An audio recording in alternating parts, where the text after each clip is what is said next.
حضور کی محبت میں جب میلاد مصطفیٰ کی محفل سجایا کریں گے تو پھر خدا کی رحمتوں کا عالم یہ جائز ہے یہ ناجائز ہے؟ ارے یہ جو کہتا ہے یہ ناجائز ہے وہ خود ناجائز ہوگا. تم کہو یہ ناجائز ہے, ابھی تمہارے نطفے میں فرق ہوگا, مصطفیٰ کے آنے میں کوئی فرق نہیں. وہ جو نہ تھے تو کچھ نہ تھا, وہ جو نہ ہو تو کچھ نہ ہو. جان ہے وہ جہان کی, جان ہے تو جہان ہے. یہ ساری کائنات کی بزم ہی تو حضور کا صدقہ چل رہی ہے, یہ بزم بھی تو حضور کا صدقہ چلائی گئی ہے. حضور کا ذکر کرنے والا تو اللہ کافی ہے. یہ جو ہم محفل میلاد کی یہ محافل منعقد کرتے ہیں, اس میں ہم آقا کریم صلی اللہ علیہ وسلم کے ذکر کی خیرات لے کر اللہ کا قرب حاصل کرنے کے لیے, اللہ کی محبت حاصل کرنے کے لیے یہ کیا کرتے ہیں. تو یہ کہتے ہیں جی تم بڑے ڈنڈیاں لگاتے ہو, کمکمے لگاتے ہو, یہ کیا کرتے ہو, یہ فضول خرچی ہے. ان کو اس موقع پر بڑی فضول خرچی یاد آتی ہے. اور ایک وہ بابڑا تھا, تو اس نے نا اپنی اس کی ایک بیٹی تھی, تو اس کی بیٹی کی شادی ہوئی تو اس نے نا یعنی کہ چوری کی لائٹ لگائی اور پورا محلہ سجا دیا. تم تو کہتے تھے کہ یار یہ فضول خرچی ہے, جتنا تم خرچہ ادھر کرتے ہو کسی غریب کی بیٹی کے ہاتھ پیلے ہو جائیں گے. کہتا میری کوئی ہے یار یہ کیسا ان کا عقیدہ اور کیسا ان کا یقین ہے. خود کریں تو ٹھیک, اور اگر کوئی ایمانداری سے جو بجلی کا بل بھی دے وابڈا والوں کو, چوری بھی نہ کرے اور حضور کی یاد میں محفل سجائے. اور کہیں کہہ دی یہ جھنڈیاں, ارے اس وقت قرآن کا نزول ہو رہا تھا پاگلو, تمہاری عقل کام کرنا چھوڑ گئی. اس وقت تو قرآن لکھنے کے لیے پیپر بھی میسر نہیں تھے, تو اللہ تعالیٰ نے پھر جنت سے جھنڈے بھیجے تھے, جو ایک کعبۃ اللہ پر, ایک مشرق اور ایک مغرب میں نصب کر دیا گیا تھا, کہ کائنات کو پتہ چل جائے, حضور کے غلاموں کو پتہ چل جائے کہ حضور کے آنے کا جشن تُونے کیسے منانا ہے, کیسے منانا ہے. تو میرے دوستو یہ اللہ کا فضل عظیم ہے. میں نے عرض کر دیا کہ وَمَا أَرْسَلْنَاكَ إِلَّا رَحْمَةً لِلْعَالَمِينَ, حضور رحمت ہے اور حضور فضل ہے. اللہ کا فضل بھی مصطفیٰ ہے, اللہ کی رحمت بھی مصطفیٰ ہے. تو جب یہ فضل اور یہ اللہ کی رحمت کا تم میں آنا ہو جائے تو یہ قرآن کا فیصلہ ہے, فَبِذَالِكَ فَلْيَفْرَحُوا, تم اس رحمت اور فضل کے آنے پر جشن مناؤ. تو یہ جشن جو ہم مناتے ہیں یہ ہماری ایجاد نہیں ہے. ایک حدیث پاک یاد آئی کہ حضور صلی اللہ علیہ وسلم غزوہ تبوک میں آپ ایسی جگہ سے گزرے جہاں حضرت صالح علیہ السلام کی اونٹنی کو شہید کیا گیا تھا. آقا کریم صلی اللہ علیہ وسلم نے صحابہ سے فرمایا یہ دینوں کا منانا یہ سنت مصطفیٰ ہے. آقا کریم صلی اللہ علیہ وسلم نے فرمایا صحابہ سے کہ جس کنویں, 2 کنویں تھے ادھر, صحابہ سے فرمایا کہ جس کنویں سے حضرت صالح علیہ السلام کی اونٹنی پانی پیا کرتی تھی تم بھی اسی کنویں سے مشکیزیں بھر لو اور اپنے آٹے گوندھ لو. صحابہ عرض کرتے ہیں یا رسول اللہ ہم نے تو دوسرے کنویں سے مشکیزیں بھرے ہیں اور آٹا بھی اسی پانی سے گوندھ لیا ہے. میرے آقا نے فرمایا کہ یہ سارے پانی پھینک دو, مشکیزیں خالی کر دو, آٹا پھینک دو. ارے جس کنویں سے حضرت صالح علیہ السلام کی اونٹنی پانی پیا کرتی تھی ادھر سے اپنے مشکیزیں بھرو اور ادھر سے ہی پانی لے کر آٹا گوندھو.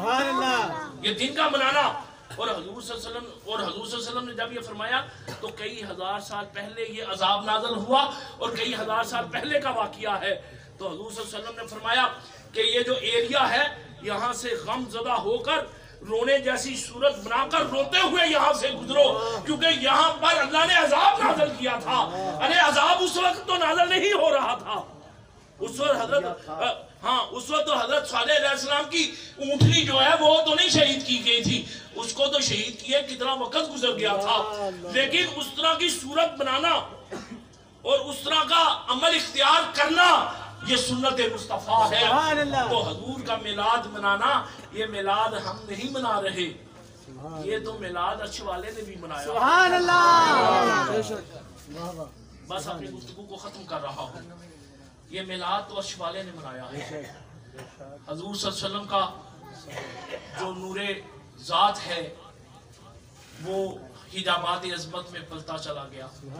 ایک طویل مدت گزری تو پھر طویل مدت گزرنے کے بعد اللہ نے یہ چاہا کہ اب میں اپنا آپ ظاہر کروں. سبحان اللہ. اللہ تعالیٰ نے اس نور کو اللہ تعالیٰ نے عالم ارواح میں منتقل کر دیا. سبحان اللہ.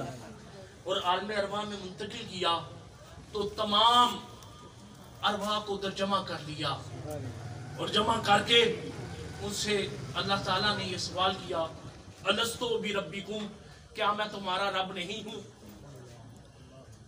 ساری ارواح خاموش تھی. یہ جو کہتے ہیں نا ہم میلاد پہ جاتے نہیں، ان کو اللہ آنے نہیں دیتا. یہ ریت بڑی پرانی ہے. یہ ریت جو ہے یہ عہد میثاق کی ریت ہے. یہ ریت آج کی نہیں ہے. یہ تو عہد میثاق سے فیصلہ ہو چکا ہے. جب بھی محمد عربی کا ذکر ہوگا پلید نہیں آئے گا، پاک آئے گا. یہ پرانی ہے اور یہ عالم ارواح سے چلی آ رہی ہے. تو اللہ تعالیٰ نے جب یہ جلسہ کیا تو پھر پہلا جلسہ توحید کا تھا تو اس میں اللہ نے فرمایا الستو بربکم، کیا میں تمہارا رب نہیں ہوں؟ یہ جو آج ہم الف با پڑھتے ہیں یہ ہمیں بولی بھی مصطفیٰ نے سکھائی ہے. تو پھر اللہ تعالیٰ نے فرمایا الستو بربکم، تمام ارواح خاموش ہو گئی کیونکہ یوم الست سے پہلے بھی بولنا نہ جانتا تھا. تو حضور سب سے پہلے بولے بلا. سبحان اللہ. تمام ارواح پکار اٹھی بلا شہیدنا، ہم گواہی دیتے ہیں کہ تو ہی ہمارا رب ہے. ارے جو آج ہم بول رہے ہیں یہ بولنے کا ڈھنگ یا خدا نے سکھایا ہے یا مصطفیٰ نے سکھایا. پھر اللہ تعالیٰ نے عہد میثاق میں حکم دے دیا یہاں کافر نہیں آئے گا، منافق کوئی نہیں ہوگا، منکر کوئی نہیں ہوگا، پلید کوئی نہیں ہوگا. یہ ریت پرانی ہے. تو جو اس محفل میں پلید آ جائے پھر وہ پلید رہتا نہیں ہے. یہ ریت تو پرانی ہے. یہ ریت تو بڑی پرانی ہے. یہ تو عہد میثاق سے چلی آ رہی ہے. تو اللہ تعالیٰ نے قرآن مجید میں فرمایا وَإِذَا أَخَذَ اللَّهُ مِيثَاقَ النَّبِيِّينَ لَمَا آتَيْتُكُم مِّن كِتَابٍ وَحِكْمَةٍ ثُمَّ جَاءَكُمْ رَسُولٌ. اے نبیو میں تجھے نبوت دوں گا، رسالت دوں گا، شریعت دوں گا، طریقت دوں گا، حقیقت دوں گا، معرفت دوں گا، لیکن شرط یہ ہے ثُمَّ جَاءَكُمْ رَسُولٌ. سبحان اللہ. جب میرا رسول تم میں آ جائے تو پھر تم کیا کرو گے؟ تم اس کی مدد بھی کرو گے، اس کے ساتھ بھی چلو گے، اس کے ساتھ بھی چلو گے، اس کی مدد بھی کرو گے. لا تؤمنون بہ ولا تنصرون، اس پر ایمان بھی لاؤ گے اور اس کی مدد بھی کرو گے. ارے نبی اپنی ایمانداری سے بتائیے نبی کبھی بے ایمان ہوا ہے؟ معاذ اللہ. نبی تو ہوتا ہی ایمان کا پیکر ہے، نبی تو ہوتا ہی ایمان والا ہے. لیکن فرمایا یہ سارا کچھ تب دوں گا جب میرے مصطفیٰ پر بھی ایمان لے آؤ. میرے نبی کو بھی مان لو گے. جب تمام انبیاء کی ارواح نے کہا قالوا اقررنا، ہم اقرار کیے دیتے ہیں کہ ہم تیرے رسول پر ایمان بھی لائیں گے اور اس کی مدد بھی کریں گے اور اپنی نبوت کو رسالت کو چھوڑ کر فقط تیرے مصطفیٰ کے ہو جائیں گے. اور جو حضور کا ہو جاتا ہے اس کا خدا ہو جاتا ہے. سبحان اللہ. فقط سب کچھ چھوڑ کر فقط تیرے مصطفیٰ کے ساتھ تعلق جوڑ لیں گے. اللہ پاک نے فرمایا قالا فاشهدوا وانا معكم من الشاهدين. تم بھی گواہ ہو جاؤ اور میں بھی گواہ ہو جاتا ہوں. مصطفیٰ تمہارے بھی نبی ہے اور قیامت تک آنے والی انسانیت کے نبی ہے. اب آگے جو بات قابل توجہ ہے، یہ مسالت کی لڑائی چھوڑ کر یہ قرآن کا فیصلہ ہے. قرآن فرماتا ہے فمن تولى بعد ذلك فاولئک هم الفاسقون. اے نبیو دیکھو میں تجھے یہ منصب دے رہا ہوں، رسالت کا، نبوت کا، شریعت کا، طریقت کا، یہ تجھے میں منصب عطا کرنے والا ہوں. یاد رکھو جس کی وجہ سے کرنے والا ہوں، جس کی وجہ سے یہ تجھے منصب نبوت عطا کرنے والا ہوں، اگر جو میں نے تجھ سے وعدہ لیا ہے اگر تم اس وعدے سے پھر جاؤ فمن تولى بعد ذلك فاولئک هم الفاسقون، پھر تم فاسقوں میں سے ہو جاؤ گے. ارے نبی فاسق نہیں ہوتا، یہ سنایا اور سمجھایا ہم ہی جا رہا ہے. ارے جب نبی کا کلمہ پڑھو تو نبی کو اپنے جیسا نہ سمجھو، نبی کو یہ کہو کہ نبی ہماری طرح کا ہے، نبی ہمارے جیسا ہے. ارے جب اس جسم سے روح نکلے گی تو تجھے پتا چلے گا کہ یہ نبی کا تعلق کہاں کہاں کام آتا ہے. یہ نبی کا تعلق وہاں کام آتا ہے جہاں تیرا اپنا کوئی کام نہیں آتا. تیرے رشتہ دار، تیرے تعلق واسطے والے جو تجھ سے اتنی محبت کے دعویٰ کرتے ہیں،